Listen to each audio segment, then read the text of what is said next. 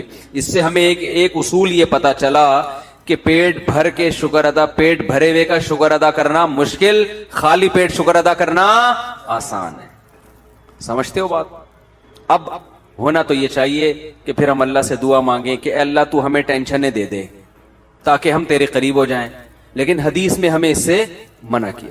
اللہ سے یہ دعا مانگو، اے اللہ تو نے خود قرآن میں کہا ہے قلیل من عبادی الشکور، کچھ بندے میرے ایسے ہوتے ہیں کہ جن کو نعمتیں ملتی ہیں پھر بھی وہ دین پہ قائم رہتے ہیں، ہوتے ہیں لیکن مارکیٹ میں ایسے لوگ کیا ہیں؟ تھوڑے ہیں، بہت کم ہوتے ہیں، زیادہ تر تو پریشان حال ہی دین کی طرف آتا ہے۔ لیکن اے اللہ تو نے خود قرآن میں کہا کہ 100% لوگ کبھی بھی خراب نہیں ہوتے، کچھ ایسے بھی ہوتے ہیں۔ اور اللہ نے یہ داؤد علیہ السلام کو کہا کیونکہ داؤد علیہ السلام کی زندگی ٹینشن فری۔ داؤد علیہ السلام نے میدان جنگ میں جالوت کو قتل کیا نا، بڑی بہادری دکھائی، تو ٹینشن میں زندگی گزاری، ظاہر ہے انہوں نے ٹریننگ کی، جہاد کی، میدان جنگ میں جان ہتھیلی پر رکھ کر لڑے، تو اللہ کو آپ پر اتنا پیار آیا کہ اللہ نے آپ کو نبوت بھی دے دی اور بادشاہ بھی بنا دی اللہ نے آپ کو۔ اس کے بعد داؤد علیہ السلام کی ٹینشنیں کیا ہو گئی؟ دولت کی ریل پیل اور حکومت، خلافت۔ تو قرآن کہتا ہے اے داؤد اللہ کا اب آپ نے شکر ادا کرنا ہے، ناشکری نہیں کرنی۔ ایسا نہ ہو کہ اب آپ کا لائف سٹائل ہی چینج ہو جائے۔ پہلے آپ عبادت گزار تھے، دن میں روزے رکھتے تھے، رات کو تہجد پڑھتے تھے۔ داؤد علیہ السلام، حدیث میں آتا ہے سب سے بہتر روزہ وہ ہے جو داؤد علیہ السلام رکھا کرتے تھے۔ پوری زندگی داؤد علیہ السلام نے ایسے روزہ رکھا، ایک دن روزہ ایک دن ناغا، ایک دن روزہ ایک دن ناغا، پوری زندگی۔ کیوں یہ سب سے افضل روزہ کیوں ہے؟ اس لیے کہ روزے کا جو بنیادی مقصد ہے نا وہ اپنے جسم کو کمزور کرنا نہیں ہے، سمجھ رہے ہو؟ کیونکہ حدیث میں آتا ہے المؤمن القوی خیر من المؤمن الضعیف، طاقتور مومن کمزور مومن سے اللہ کو زیادہ محبوب ہے۔ اگر روزانہ روزے رکھ کے کمزور ہو جائیں گے تو پھر لڑے گا کون ہے بھائی؟ جہاد میں کیسے لڑیں گے؟ گھر بیوی بچوں کے حقوق کیسے ادا کریں گے؟ محنت کیسے کریں گے؟ یہ تو مسلمان تو ترقی میں پیچھے رہ جائیں گے نا۔ اور اگر اس چکر میں کہ کمزور نہ ہو روزہ ہی نہ رکھیں تو یہ بھی غلط ہے، کیونکہ صرف جسمانی طاقت نہیں چاہیے، ہمیں روحانی طاقت بھی چاہیے۔ اور روحانی کہاں سے آتی ہے؟ وہ تو روزہ رکھنے سے آتی ہے۔ روزہ آپ کو خواہشات سے کیا کرتا ہے؟ روکتا ہے۔ روٹی کھانے کا دل چاہ رہا ہے، نہیں کھا رہے آپ، تو آپ میں اپنے نفس کے خلاف ایک قوت پیدا ہوتی ہے۔ بھائی دنیا میں سب سے بڑا مسئلہ یہی ہے نا کہ جو دل چاہتا ہے بس کرنے کا سوچتا ہے انسان، اب قوت برداشت ہی ختم ہو گئی ہے نا۔ تو روزہ کا مقصد کیا ہوتا ہے؟ خواہشات پہ کنٹرول کرنا۔ علماء کہتے ہیں کہ اگر ڈیلی آپ روزہ رکھیں گے نا تو خواہشات پہ کنٹرول کرتے کرتے اسی کی عادت ہو جائے گی روزے کی، پھر زیادہ روٹی اور ان چیزوں کی طرف دھیان ہی نہیں جائے گا آپ کا، سمجھتے ہو؟ تو اس سے کیا ہوگا کہ جسم تو کمزور ہونا شروع ہوگا کیونکہ ڈیلی روزہ ہو رہا ہے، روحانی قوت اس طرح سے بڑھے گی نہیں کیونکہ اب یوز ٹو ہو گئے نا، عادی ہو گئے آپ۔ تو وہ کہتے ہیں ایک دن چھوڑ کے روزہ رکھنے میں کیا ہوتا ہے کہ عادت پڑتی نہیں ہے روزے کی، جسم بھی کمزور نہیں ہوتا کیونکہ آج نہیں کھایا تو کل کھاؤ گے آپ، باڈی صحیح سیٹ رہتی ہے، لیکن ٹینشن اتنی ہوتی ہے نا کہ روزے کی عادت پڑتی نہیں ہے آپ کو۔ ایک دن رکھا، ایک دن چھوڑ دیا، پھر دوبارہ رکھنا بڑا مشکل ہوتا ہے۔ بھائی رمضان میں ہم کنٹینیو رکھ لیتے ہیں نا، عادت 10-15 دن کے بعد تو ایسے عادت پڑتی ہے پتہ ہی نہیں چل رہا ہوتا، لیکن ایک دن رکھنا، پھر ایک دن چھوڑنا، پھر اگلے دن رکھنا، پھر اگلے دن، روٹین میں نہیں آتی یہ چیز۔ جو چیز روٹین میں نہیں ہوتی اس کا کرنا بہت مشکل ہوتا ہے۔ تو اس لیے حدیث میں آتا ہے سب سے افضل روزہ کون سا تھا؟ داؤد علیہ السلام۔ ایک دن روزہ ایک، اور آپ کر کے دیکھیں آدمی ہل جاتا ہے، وہ نہیں ہوتا، اس سے عادت ہی نہیں پڑتی نا اس کی۔ تو کیسے اللہ کی عبادت کرتے تھے؟ تو اللہ نے قرآن میں داؤد علیہ السلام سے کیا فرمایا؟ اعملوا آل داؤد شکرا، داؤد اور آپ کی آل، آپ کا خاندان، کیونکہ داؤد علیہ السلام کو جب حکومت ملی تو خاندان بھی غریبی میں فائدہ اٹھاتا ہے نا، اس سے ان کی بھی عزت ہوتی ہے، بھائی شاہی خاندان کے لوگ ہیں۔ تو اللہ کہہ رہا ہے کہ اے داؤد آپ نے اللہ کا شکر ادا کرنا ہے، ان نعمتوں میں پڑھ کے اللہ سے غافل نہیں ہونا۔ آگے اللہ نے کیا فرمایا؟ قلیل من عبادی الشکور، میرے بندوں میں بہت تھوڑے شکر گزار ہوتے ہیں۔ خالی پیٹ رہ کے مسائل میں گھرے ہوئے تو بہت ہیں جو مجھے یاد کرتے ہیں, خوش و خرم زندگی گزار کے بھی مجھے یاد کریں, ایسے بندے مارکیٹ میں کیا ہیں, شارٹ ہیں. تو اللہ سے یہ دعا نہیں کرنی چاہیے کہ اللہ تو ہمیں ٹینشنیں دے تاکہ ہم تجھے بھولیں نہیں. یہ دعا کرنی چاہیے, اے اللہ تو ہمیں داؤد علیہ السلام کی طرح نعمتوں میں ڈبو دے ہمیں, اور پھر ہمیں شکر کی توفیق بھی بولو عطا کر. وجہ کیا ہے, ٹینشنیں مانگنا یہ عبودیت کے خلاف ہے. ہم اللہ کے غلام ہیں نا, غلام بھیک مانگتا ہوا اچھا لگتا ہے, ٹینشن مانگتا ہوا اچھا نہیں لگتا. کوئی بھکاری آئے آپ کے گھر پہ اور آپ کو اس پہ ترس آیا اور وہ کہہ رہا ہے کہ ایسا کرو کہ میری جیب میں جو 50 روپے بھیک کے جمع وہ بھی نکال لو مجھ سے, میں چاہوں میرے اندر کانفیڈنس پیدا ہو, تو آپ اس کو بھکاری سمجھو گے؟ بھکاری تھوڑی سمجھو گے. تو انسان کے سامنے تو بھکاری نہ بنے, لیکن اللہ کے سامنے کیسا بنے؟ اللہ کے سامنے بھائی ہم تو بھکاری ہیں, ہماری کیا حیثیت ہے. حضرت ایوب علیہ السلام پر سونے کی ٹڈیوں کی بارش ہوئی ہے, حدیث میں آتا ہے سونے کی ٹڈیاں. حالانکہ اللہ نے ایوب علیہ السلام کو جب شفا دی ہے نا تو بہت مال سے نوازا, ان کے اہل و عیال بھی لوٹا دیے, مال بھی دے دیا اللہ نے ان کو. تو اب سونے کی ٹڈیاں برس رہی ہیں. حضرت ایوب علیہ السلام نے ساری ٹڈیوں کو جمع کر رہے ہیں جھولی میں نا, ایک بھی نہیں چھوڑوں گا میں, اس کو بیچوں گا مارکیٹ میں جا کے, یا اس سے درم بناؤں گا, دینار بناؤں گا. اللہ نے حضرت ایوب سے کہا کہ ایوب ہم نے تو آپ کو مستغنی کر دیا, اس سے اتنی دولت دے دی, اب آپ ایسے جمع کر رہے ہیں. تو انہوں نے فرمایا اللہ میں تیری رحمت سے مستغنی نہیں. کوئی اور یہ بھیک دے رہا ہوتا نا, نہیں ہے بھائی, رکھا اپنے پاس. جیسے سلیمان علیہ السلام سے ملکہ سبا نے کہا نا کہ یہ ہدیے ودیے لے لو اور اب چپ کر کے بیٹھ جائیں, مجھے دوبارہ تبلیغ نہ کرنا. سلیمان علیہ السلام نے سارے گفٹ واپس کیے, کیونکہ انسان کی طرف سے آئے تھے نا. بادشاہ کو گفٹ مل رہا ہے ایک بادشاہ کی طرف سے بطور رشوت کے. ملکہ سبا کہنا چاہ رہی ہے کہ آپ دوبارہ مجھے تبلیغ کی کوشش نہ کریں, پیسے چاہیے یہ لیں, ٹھیک ہے نا.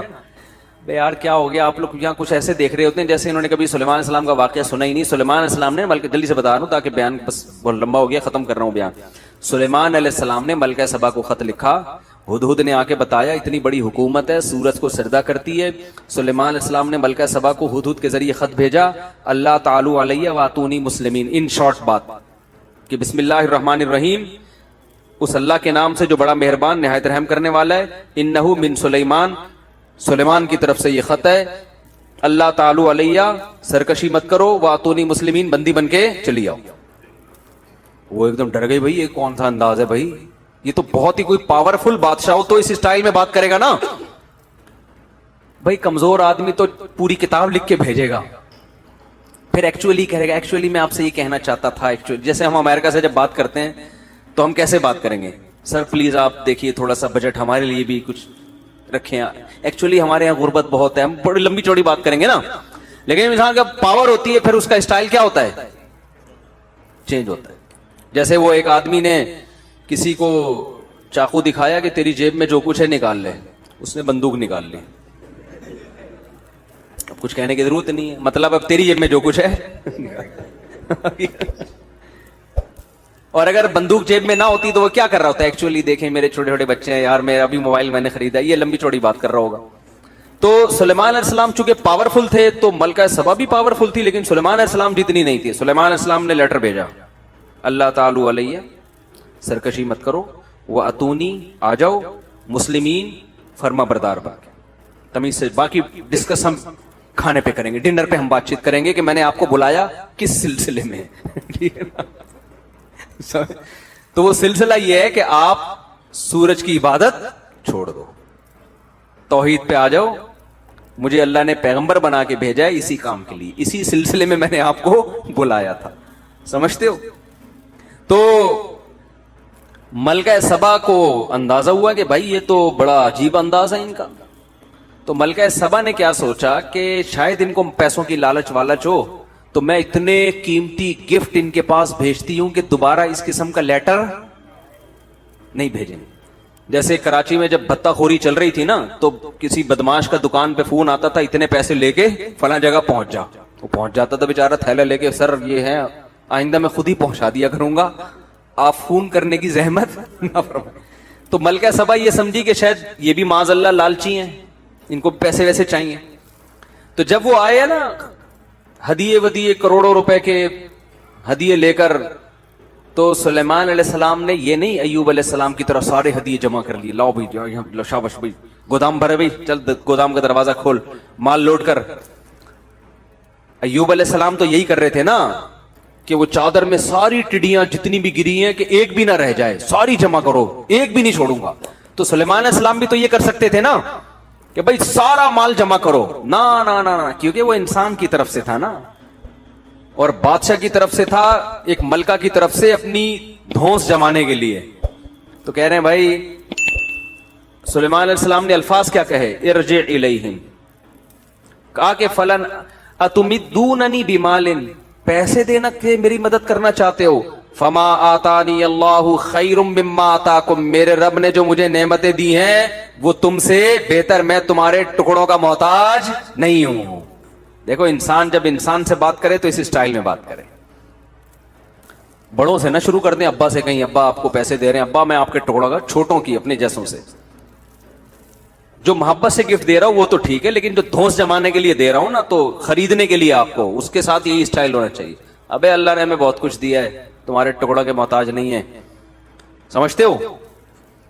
تو سلیمان علیہ السلام نے کیا فرمایا, ما آتانی اللہ خیر مما آتاکم, میرے رب نے جو مجھے دیا ہے وہ تمہاری نعمتوں سے بہت زیادہ. بل انتم بہدیتکم تفرحون, اصل بات یہ ہے کہ تم اترا رہے ہو, دھونس جمانا چاہ رہے ہو کہ ہمیں اتنا ہمارے پاس ہے, شو بازی میں آئے ہوئے ہو. پھر کہنے لگے ارجع الیہم, قاصد سے کہا واپس چلا جا آرام سے, اور اب خط نہیں آئے گا, اب خط نہیں آئے گا. فَلَنَأْتِيَنَّهُمْ بِجُنُودٍ لَا قِبَالَ لَهُمْ بِهَا, اب لشکر آئے گا اور ایسا لشکر لے کے ملک سبا پہ حملہ کروں گا کہ یہ اس کا مقابلہ نہیں کر سکتے. وَلَا نُخْرِجَنَّهُمْ مِنْهَا أَذِلَّةً, سب کو رسوا کر کے ملک بدر کر دوں گا میں. وہ ڈر گئی بھائی, یہ پیسوں کی لالچی نہیں ہے.